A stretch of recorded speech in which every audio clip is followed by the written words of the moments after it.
citrus, and olives, and melons. And we used to be able to get 30 to 40 pickers a day, and I feel like crying. And we can only get 4 to 10 now. And we're not getting enough pickers. And the only people who are willing and able-bodied to pick are from Mexico. No one else can climb the ladder with 40 pounds on their shoulder and do it. They won't, I'm telling you. I've been doing this for 30 years. Now, we are always respectful of everyone's views at a town hall meeting. That's the essence. And if you watch A Day Without a Mexican, the very last part of the movie is the welfare people trying to put up a ladder, 6 of them, and they can't do it. And I'm afraid that we're going to have a very big crisis in America of food, and of course water is the other issue as a farmer.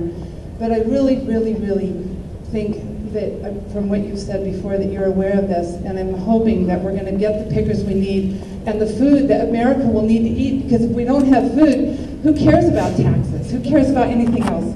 It's a big issue right now. Thousands of farmers are going out of business because of it. It is happening, and I know most people aren't aware of it because they go to Costco. Thank you. Thank you very much. Let me just say that we know that agriculture is one of the most important part of America's economy. The most efficient, best farmers in the world, agricultural workers in the world are in the United States of America. What you are talking about is part of our failure in Washington to address the illegal immigration issue in a comprehensive fashion that secures our borders and then provides for temporary worker program that's truly temporary and then addresses the 12 million people that are here illegally. Now, it's a failure on the part of our government and gridlock that we had in Washington, D.C. It's a federal responsibility. Now, I'm a big states' rights guy, my friends. I really believe the states ought to be able to carry out all their responsibilities, but illegal immigration is a federal responsibility. So, we failed twice in the Senate of the United States to pass comprehensive legislation. And we failed because Americans didn't believe us when we said we would secure the borders. So, what we need to do is secure our borders and secure them first, and then we need to have truly a temporary worker program, and that temporary worker program means tamper-proof biometric documents coupled with an electronic employment verification system so that temporary worker is truly temporary. That person can come and do that job that Americans won't do, work for a couple of years, and then go back to the country that they came from. It's completely separate from the way that people become citizens of this country. People become citizens of this country by applying for a green card, by going through the naturalization process. That's the greatness of American immigration. But it's got to be done legally, and it can't be done illegally. So, I want to mention one other issue with you very importantly, my friends. As you may know, I was in Colombia and I was in Mexico City. Now, we've got a terrific problem on our border today, and it has to do with the Mexican government is in a life and death struggle with the drug cartels.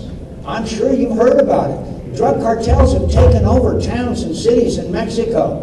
The highest ranking officials have been assassinated.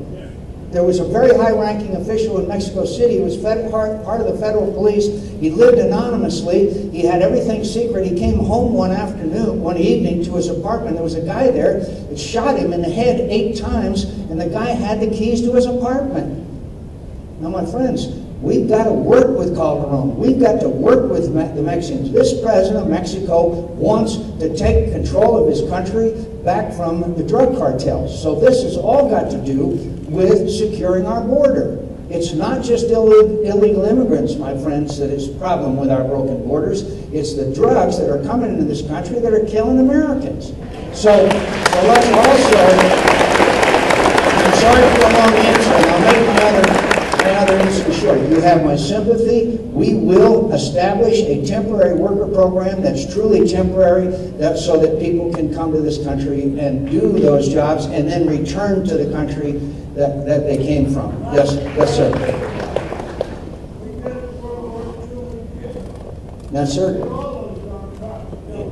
Yes, sir. Well, you know, one of the things we have to do at town hall meetings now, with all respect, is we don't yell. Otherwise, we end up all yelling at each other. if you want, I'll send the microphone up to you next, if that's okay, sir.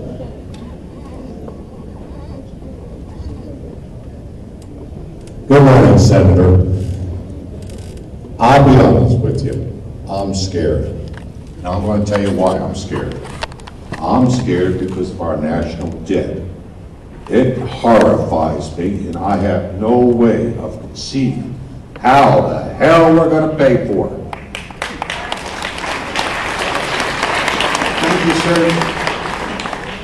And before I go to you, sir, I'd like to respond. Let me just say, I don't think that I'm scared, but I do think that most Americans are not appreciative of the fact that we let spending get completely out of control and we mortgaged our children's futures, and it's disgraceful and it's unacceptable and it has to be fixed, and part of it begins with stopping the out of control excess spending. You know,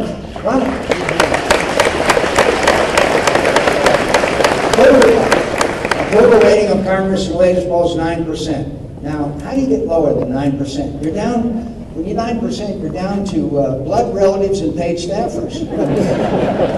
How do you get lower than that? So my point is, we let spending get completely out of control. We Republicans, to our shame, and we let the pork barrel spending and out of control spending, and we created entitlement programs like the Medicare prescription drug bill, which was a good bill, but nobody paid for it.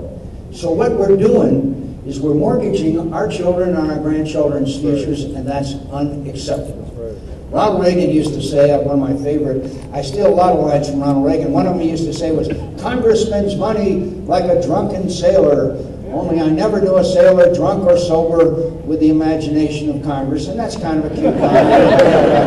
I'm not making this up when I tell you, I received an email from a guy that said, as a former drunken sailor, I resent being compared to members of Congress.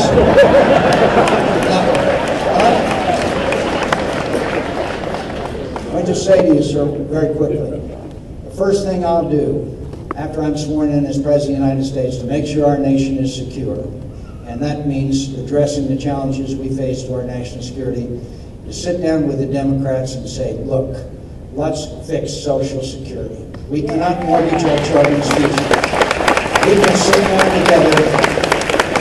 down together, Republican and Democrat together, and work for the country and put the country first and not mortgage that young man's future, which is what we are doing today.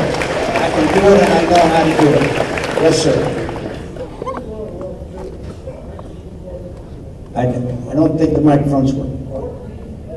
We were 14, 15, 16 years old. We handled those 18-foot ladders up and up there with those cherry bales and those apple bales, and so did all the other kids that were too young to join the Navy. And by gosh, we got to modify our child labor laws, let our kids start learning responsibility and grow up to be the adults that built the great nation, the great generation.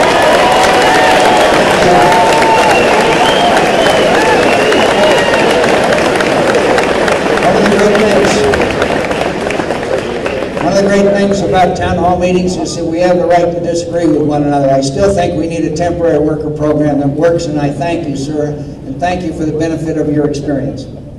Senator, it's an honor to see you and meet you. I have two things that I'm concerned about. I became disabled, and which means I'm unable to return to teaching, which means my income, I have to support two children on as a single mother. I get $600 a month from SSI. My house is going to go into re-foreclosure that I've had for 15 years because I can't get any help with it. Now, what are you going to do to help us that are disabled, that are losing what we have? Ma'am, all I can say is that I'm proud to have been one of the major sponsors of the Americans with Disabilities Act. And I do believe that it has made a great progress in helping ensure equal opportunity for all